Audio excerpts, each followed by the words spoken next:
పెడతారు. అక్కడ ఆహారం కూడా చాలా రుచిగా ఉంటుంది. ప్రతిరోజు కొన్ని వందల మంది భక్తులకు వీరైతే ఉచితంగా అన్నదానం చేస్తున్నారు.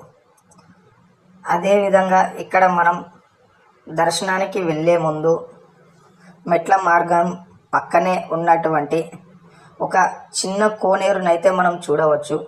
ఆ కోనేరులో నీరు కూడా ఇప్పటికీ కూడా ఎంతో నీటుగా అయితే మనం చూడవచ్చు.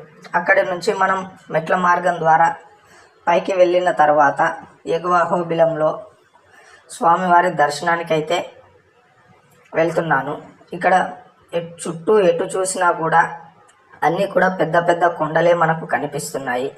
ఈ కొండల నడుమ ఇంత ప్రకృతి ఒడిలో స్వామివారి దేవాలయం ఉండడం చూసి నేను ముందుగా షాక్ అయ్యాను. ఎందుకంటే ఇక్కడ వాతావరణం అంత ప్రశాంతంగా ఉంది.